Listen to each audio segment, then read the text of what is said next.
Mr. Acting Speaker, I rise today to make my contribution on the Domestic and Family Violence Protection and Other Legislation Amendment Bill 2025.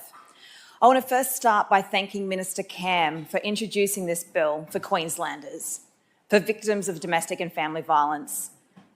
Domestic violence is not a private matter, it's a national emergency.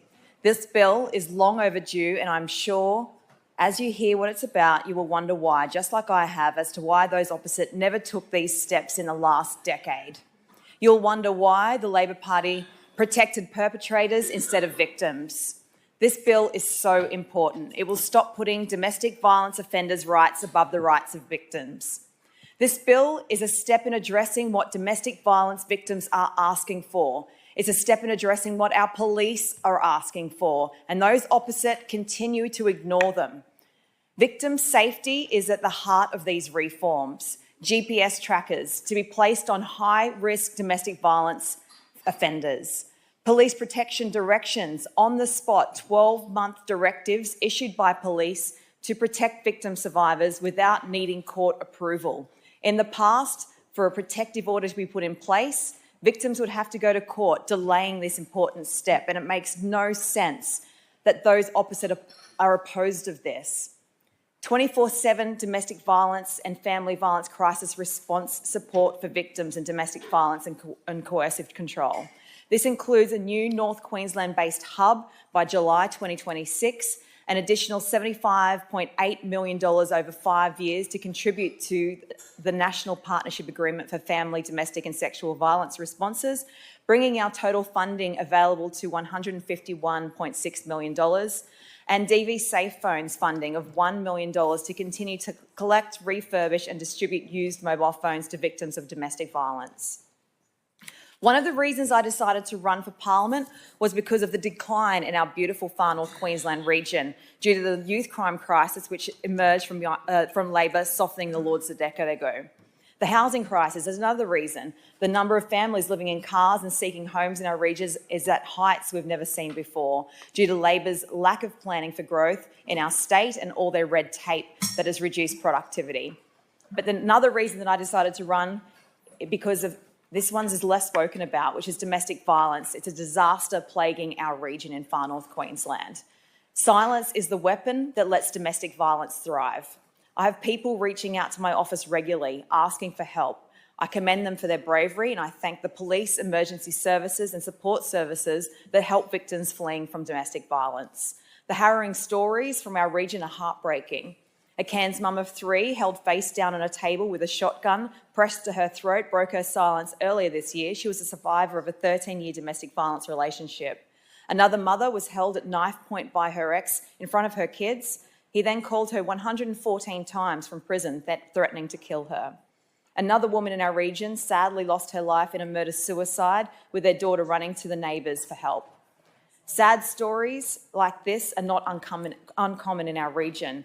In Australia, domestic violence is disturbingly common. It is one of the main drivers of homelessness among women, children and men, and Far North Queensland has a housing shortage. Shelters and refuges are full. Many victims are not leaving unsafe homes. Many are stuck in a perpetual cycle that they find extremely difficult to escape.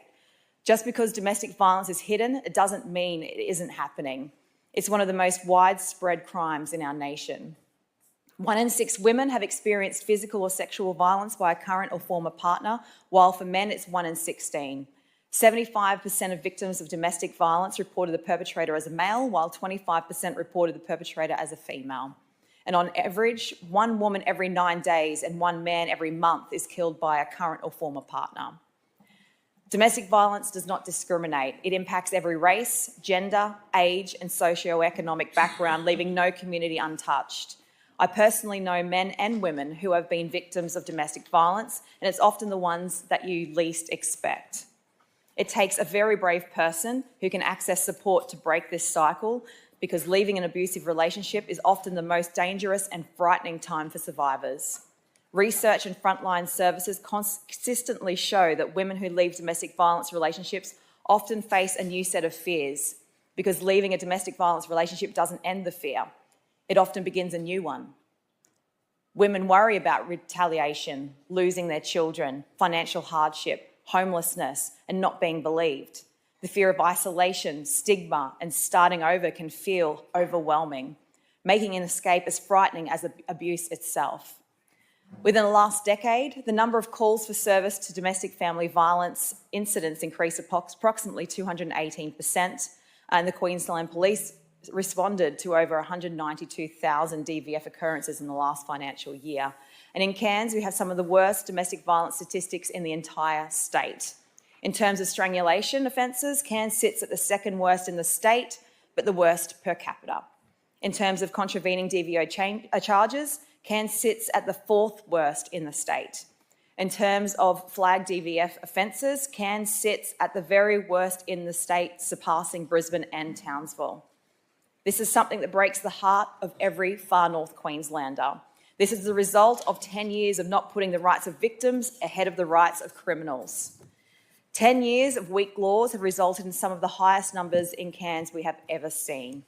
In 2019, contravened DVO charges were at 1,265, and this grew under Labor to 3,100. Flagged DVF charges lodged were 674, and under Labor this grew to over 2,500.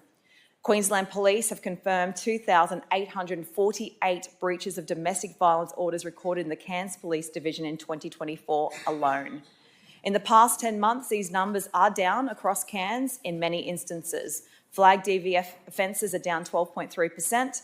Contravened DVO charges are lodged down at 6.2%. However, we still have a very, very long way to go, and this bill will help address the domestic and family violence crisis plaguing our city. Last month, a Cairns man became the first person convicted under the new coercive control laws that came into power in May this year. But we must do a lot more. The goal of this bill is simple: to give police the laws needed to fight this domestic violence crime crisis.